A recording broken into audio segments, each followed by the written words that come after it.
Retail is not dead. It's been disrupted. It's being reorganized, but it is not dead. And restaurants are playing a big part of this. Restaurants have gone from being anywhere from 10 to 15% of a shopping center to 35 to, we're hearing, even up to 50% of a shopping center. This episode brought to you by Suites at Madison. Meeting and conference rooms for rent by the hour, week, month, or year. Suites at Madison, where business gets done. Check them out at www.downtowntampaoffice.com. Now, on to the show. You are listening to the Invest Florida Real Estate Show, covering topics in lending, buy and sell strategies, property management, hot markets, and tips and tools to guide you along the way on your path to real estate success. You want Florida investment real estate talk? You have come to the right place. And now, our hosts, Eric Odom and Steven Silverman. Hello and welcome to another episode of the Invest Florida Real Estate Show. This is your co-host, Eric Odom, along with Steven Silverman. Steven, we're retail property managers. Well, we do. We have centers that we are responsible for property management. We also help people sell and lease spaces. All that kind of stuff. But we're always learning, and it's always a challenge. Well, hang on a second. Before learning and challenges, that retail, we're going to, ad nauseum, people talk about retail in a negative fashion because it's being Amazoned away, and that, you know, large spaces are being vacated by anchor tenants, and it presents a challenge for us on how to fill these spaces. And it's not easy because you have to be nimble and be on your toes and get out of the box strategies because it's changing. And we are bullish on retail. It's going through some changes. There's no question about it. And not everybody's going to survive. There's going to be some hardship on the retail sector, both on the real estate side and on the tenant side. It's going through it now. It's going through an evolution, but it's like a fire burning. Through the burn, there are going to be blossoms. And we're going to be talking about one of those blossoms today. And so if you're a real estate investor and you're looking for opportunity and you're a value play, you might see it already in your neighborhood. You're driving by in your town. You're driving by centers that are not doing so well. And you need to not just go buy them and say there's no value there, because there is. You just have to be creative and think about how it's going to play out. The cars are still there. The cars are still driving by. People are still driving their cars, and they're still on their way to work or whatever path that they're on that particular moment, which creates the traffic in front of the retail plaza. And so we want to try to, that's what we'll talk about today, is like one concept of how to help create some occupancy in these spaces that are now vacant. And that's just one concept. And other shows, listen, because we'll have other concepts. Of course, we're always trying to look for ideas on how to help out retail owners and retail investors on the property side, figure out how to fill their centers. So, Steven, anything else before we roll today? Let's roll. Today we have with us John Brewer. John is a partner in Azor Brewer Restaurant Advisors. John is a South Florida restaurant guy. He has over 20 years of experience in the hospitality industry, from bars to fine dining, from New York City to Las Vegas and locally. As an operator, John has seen and done it all. Now he's putting his experience to work in commercial real estate. And he is the perfect combination, really, to help evaluate and help restaurateurs and landlords find the match, the right site for the right restaurant. So, John, welcome to the Invest Florida Show. Thank you. It's great to be here. Hey, Steve, really appreciate you investing your time with us today. Can you give us a little bit of background in your experience in restaurants and then how you arrived to where you are today? Well, back in the 90s, I pursued a theater career, and I was in Los Angeles, moved to New York City, and of course did the normal job that most struggling actors did, which was bartending and waiting tables. Eventually, I got an offer to move out to Las Vegas. I became a bar manager and then moved into full-time management. I ran Body English at the Hard Rock in Las Vegas. I ran Moon nightclub at the Palms in Las Vegas, and then moved back to Florida in 2010 and opened up the HMF at the Breakers, which was fine dining, tapas style, really reinvented the hotel there. And then being a Delray boy, I had an opportunity to open 2 restaurants in Delray Beach. I opened up Ceviche, which was from Tampa area location. Maybe you gentlemen are familiar with that one. And then it actually that turned over to Max's Social House with Dennis Max. And right about then we opened up and had great reviews. And I got married about 2 years prior and got a nice boy out of it, 8-year-old boy. I wanted to get into coaching baseball and things of that nature. Always was fascinated by the real estate game and what was going on in real estate, and decided to try to take my restaurant nightclub experience and mesh that with commercial real estate. And it's been a great match so far. Yeah, John, you sat here and let me run my mouth about ceviches, and you didn't open your mouth. You were sandbagging on me, man. You know, well, I mean, I thought you said ceviche. Yeah, man. Tampa obviously was, that started here. Gordon started here in Tampa, and man, I was a long time. He's out of it now. I mean, he sold it to the other group, but that was part of what we're going to get into about how some of these regional chains expand, and we can talk ceviches a little bit more because they're that sort of classic example in terms of how they expanded. We can chat about that a little bit more. Yeah, and it's interesting from our perspective too, because there's a lot of restaurant ideas and concepts coming out of Tampa that are just spreading to other parts. Yeah, no doubt.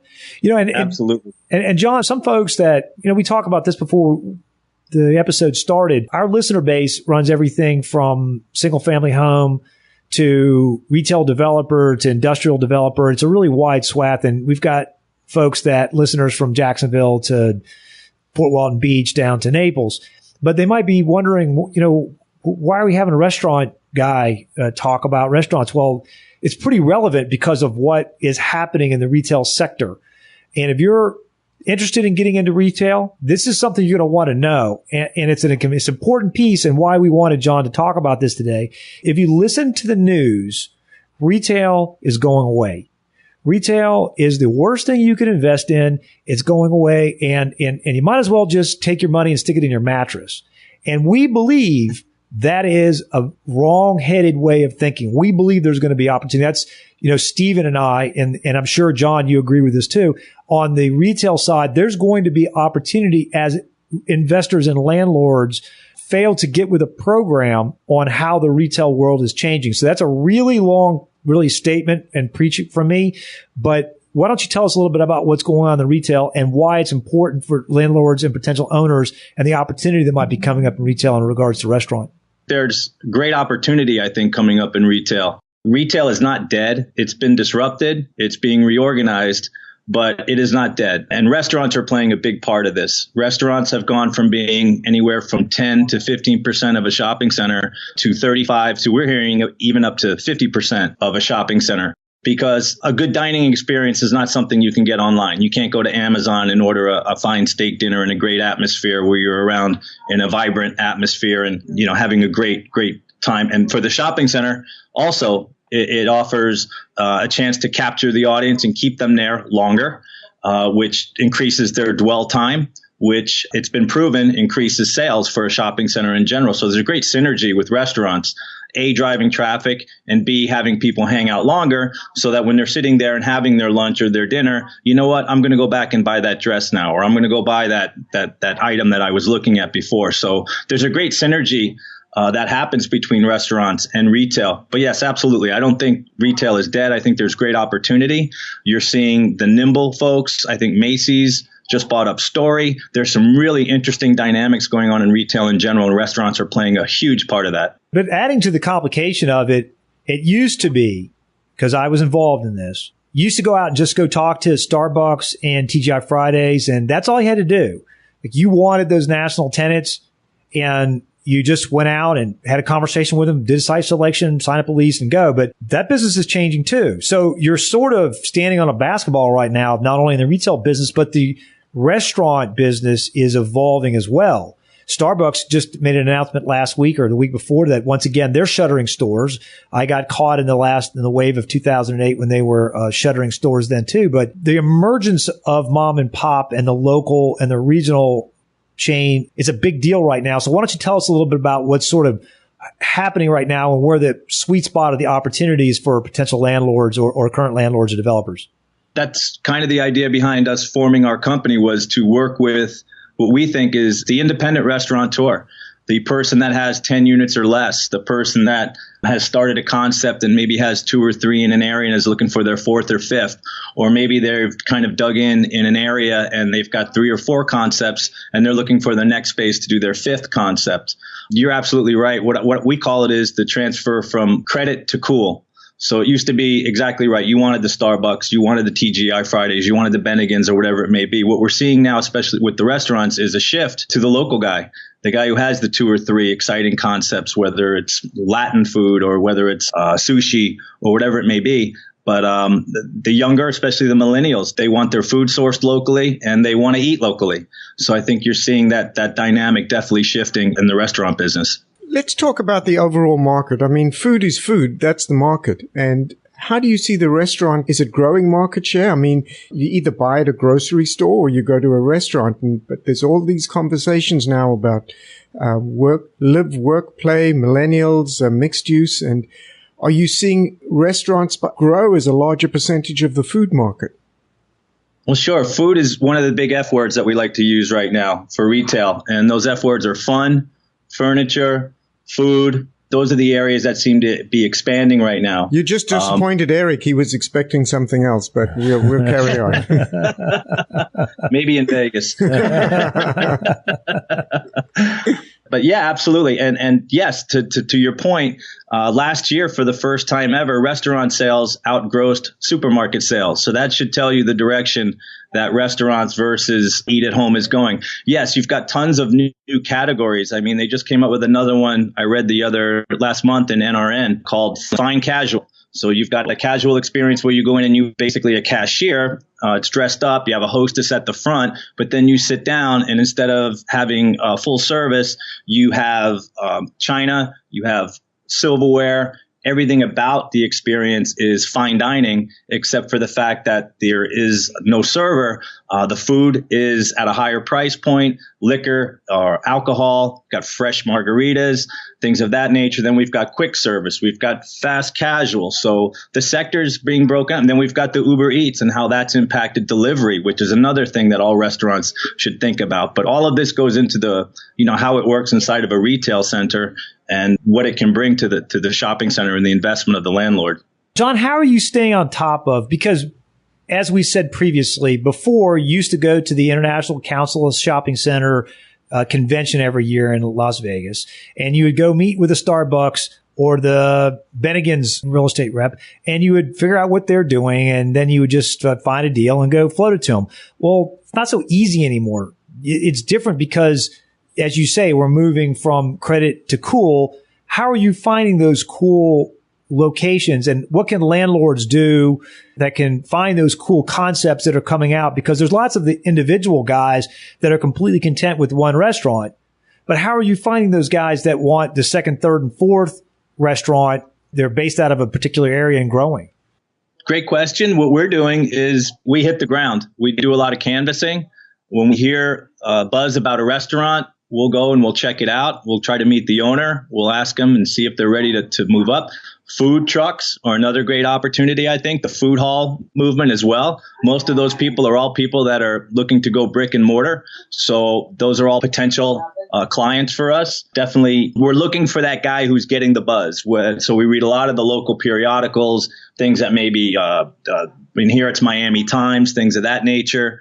We go through every Sunday paper. We're always exchanging articles with each other. We have a number of young associates that work here. They go out into Miami when they see something that's hip or fun or happening. They'll let us know. I mean, I read Eater. You just got to keep digging. They're out there, and you can find out.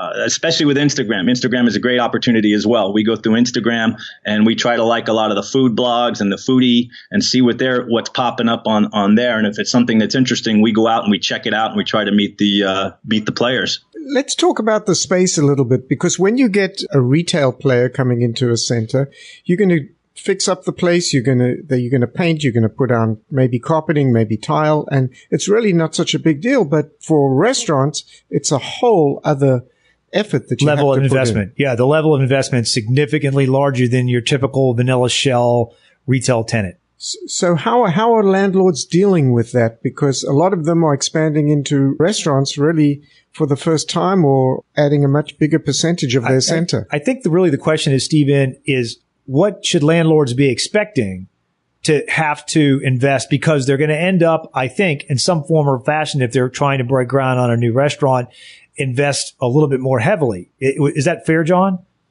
Oh, absolutely. Absolutely. And that's kind of leads us to where we specialize. We have identified over 110 second generation restaurant spaces, over 400,000 square feet in the South Florida market. We did that when we first started our company, so we could get an idea of what was out there. Second generation space, by the way, means someplace that has their impact fees have already been paid.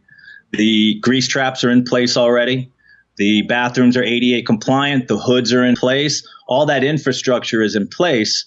So that in itself can save the landlord and the tenant in the hundreds of thousands of dollars for that initial build out phase. That's for the tenant, right?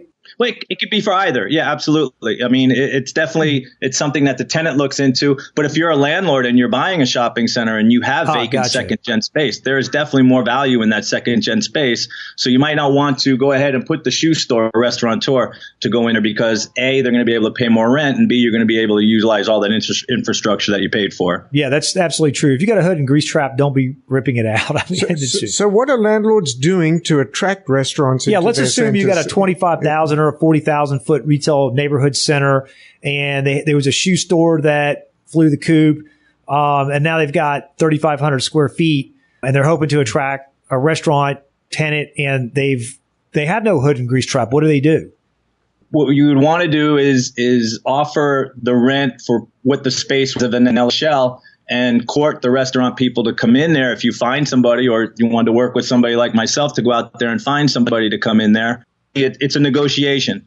What would you be willing to put into it? And of course, this would get built into the rent. So if you were getting 25 a square foot, and this kind of goes back to what we were discussing before we came on air about how it could affect a cap rate. So if you're getting 25 bucks a square foot, let's say, and you offer a new tenant who's a restaurant 20 bucks a square foot to come in and do a build out because he does need the grease traps, and you're willing to kind of help that out. Well, you're going to build that back into the rent. So instead of getting 25 a square foot, maybe you're going to get 28 or 29 a square foot, or whatever you can negotiate. So that in itself will get the cap rate in a better position. It's basically a negotiation between the tenant and the landlord to see how much the build out is going to cost. And the big question mark on that always seems to be is the impact fees.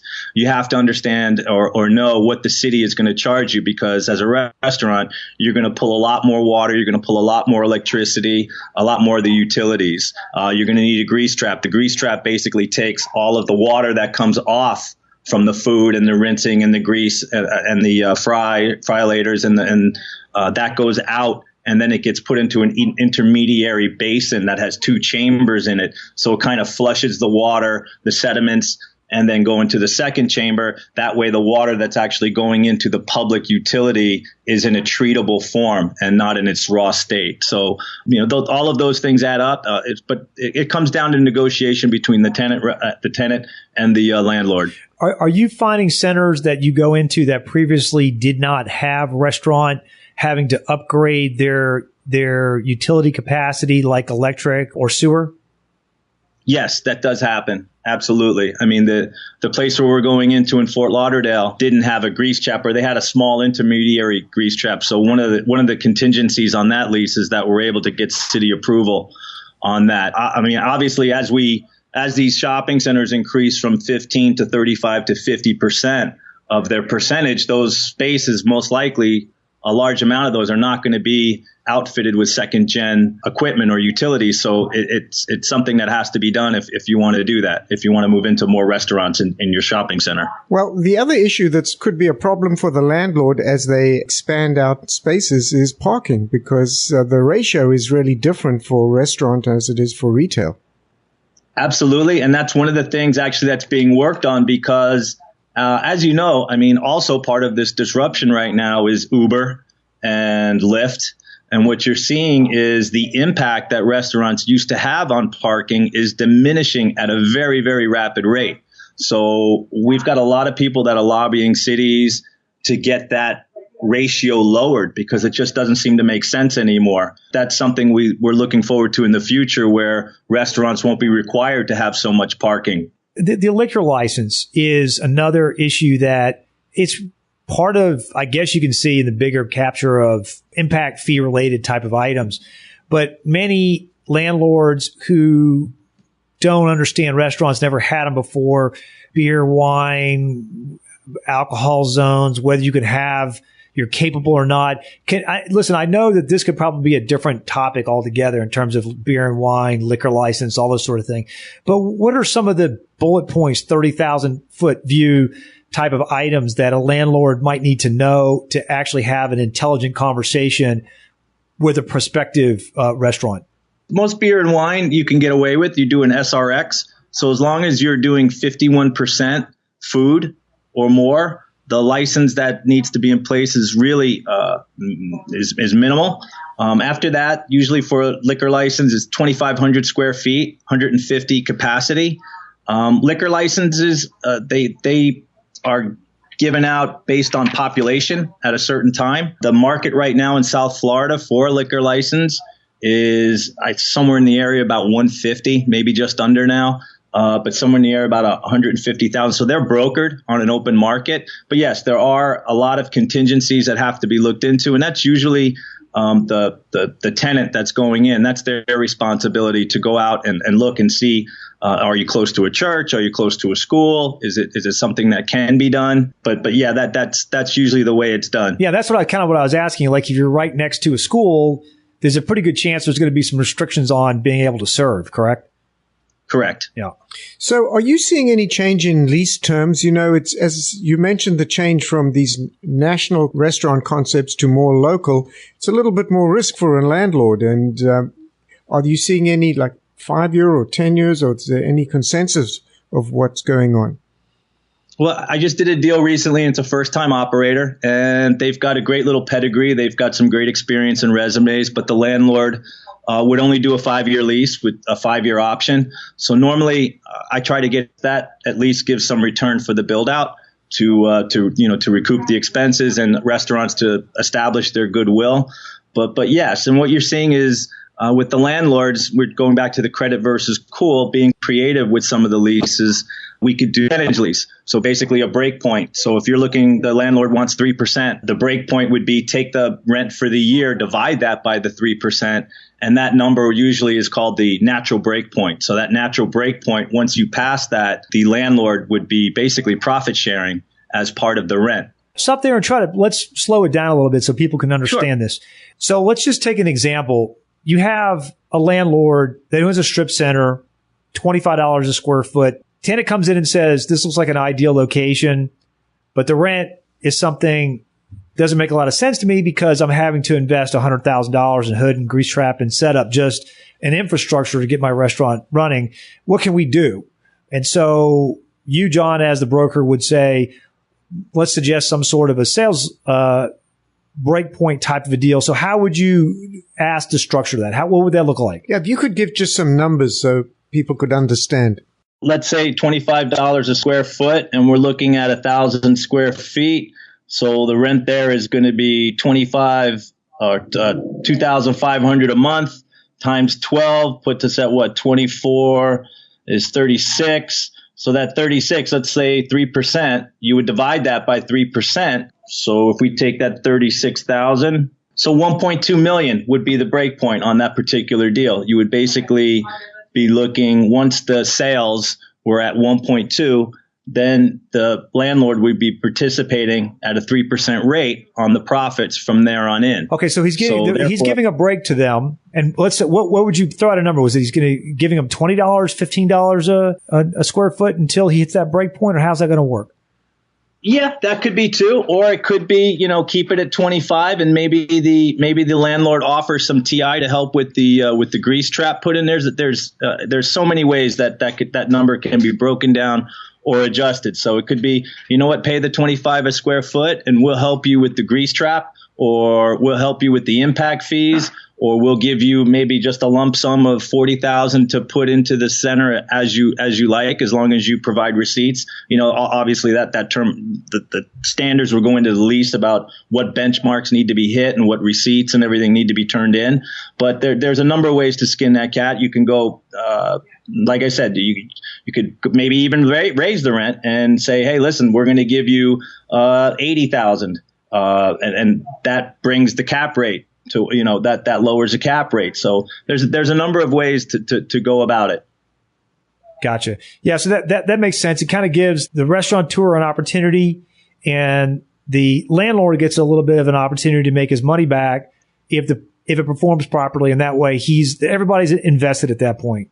Exactly. And that's what you're seeing more and more, because, like I said, the switch from credit to cool is kind of, it's made landlords have to be a little more nimble, a little more creative to get the desired traffic and people into the center.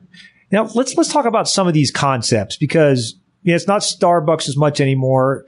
It's not TGI Fridays as much anymore at all, I don't think.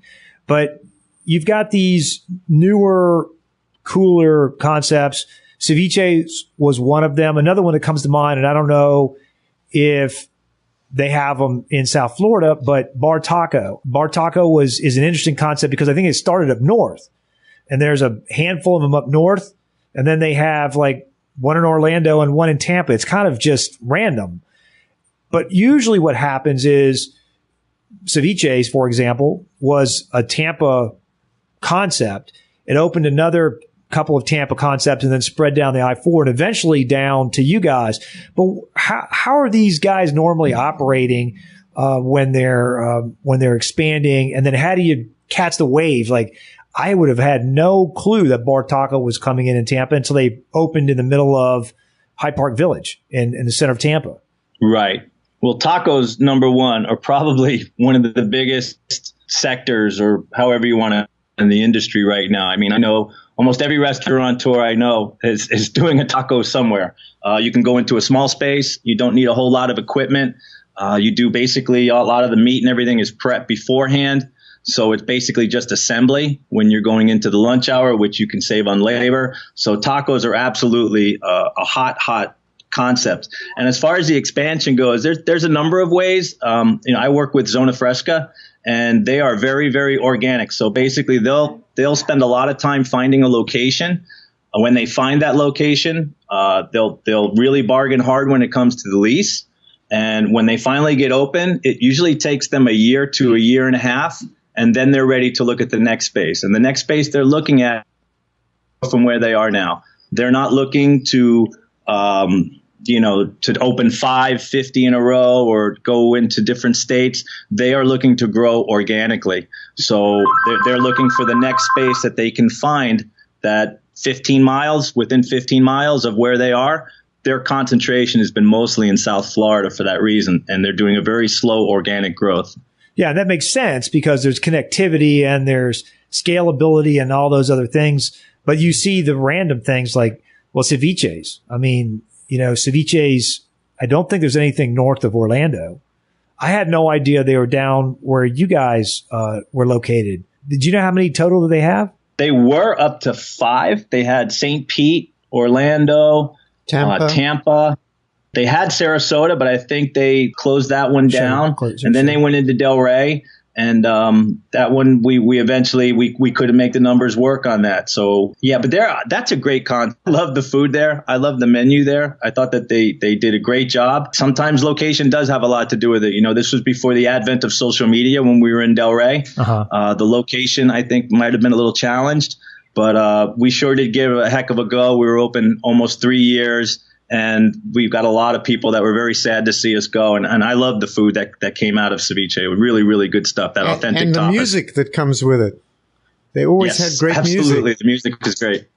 So, John, we're getting close to wrapping up here, but let's talk about a little bit more about the developer or the landlord that doesn't have experience trying to get in. Is there anything that we haven't covered in relation to their maybe lack of knowledge of the restaurateur that might help them try to secure these types of restaurant spaces? Sure. concepts? I would say the first thing is know your audience. That's some of the know your audience and know who your audience isn't. Who is your key demographic? Who is your key client? Who is it for the shopping center in general? And then once you know that, then you can figure out which restaurant would probably have the best chance of success.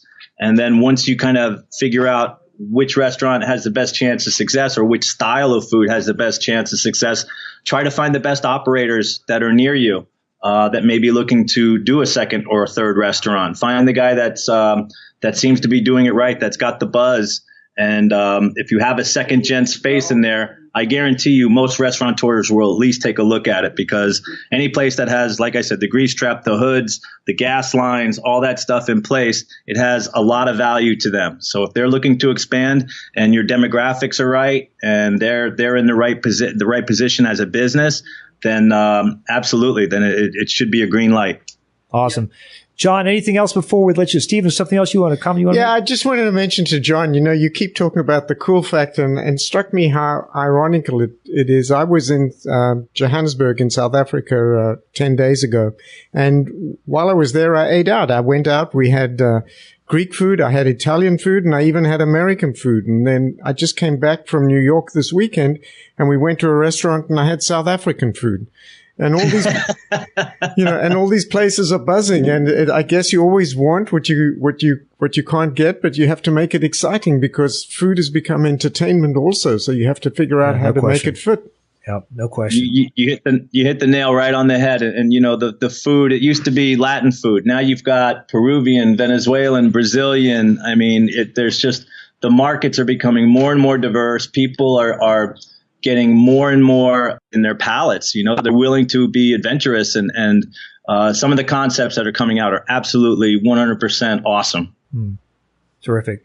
John, really appreciate you taking the afternoon and talking with us today. If folks want to get in touch with you, how would they go about doing that? Sure. We're Azor Brewer Restaurant Advisors. We're based out of Weston in Florida. My phone number is 561-573-7333. Like I said, we have a database of over 400,000 square feet of second gen space. We do go to all the ICSC meetings because we do handle 10 units or less. We have great relationships with a lot of the larger landlords. So we find out about a lot of second gen space before it hits the market. Awesome. John, appreciate your time. Steven? John, thanks for being with us today. I appreciate it, guys. Thank you very much. And that was John Brewer from Azor Brewer Restaurant Advisors in Western Florida. Great topic, Steven. Retail world is changing. You guys that own retail or thinking about getting into retail, there are going to be opportunities, but the opportunities are for the folks that understand that retail centers are fundamentally changing.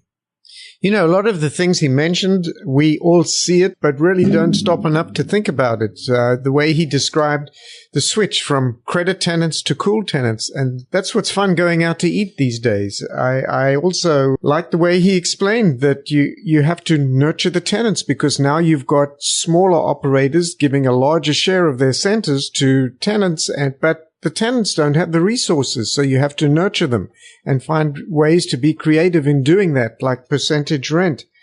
And I also thought what he said about really for these smaller landlords to know your center and who your customers are, then go out and find a restaurant that's going to fit with your profile. In fishing, they call it match the hatch.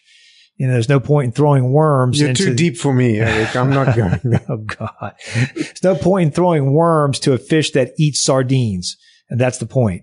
And it's the same thing in the restaurant business. But there's a lot of moving parts. Retail's become very convoluted.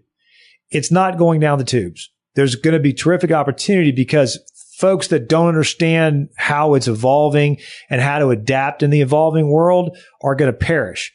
The ones that understand how to take a space and rework it to how retail is fundamentally changing are going to flourish. that's how this is going to work. And we hope that's been valuable for folks on the developer side and potential investors that are looking to get into or currently manage retail centers. And so real estate is always changing, and you keep up with it. The best place to go is the Invest Florida show. Listen on the apps, which you can download. Listen while you're mobile or on your computer. www.investfloridashow.com. Guys, as always, we appreciate the time that you spend with us each and every episode. And until next time, hasta la vista.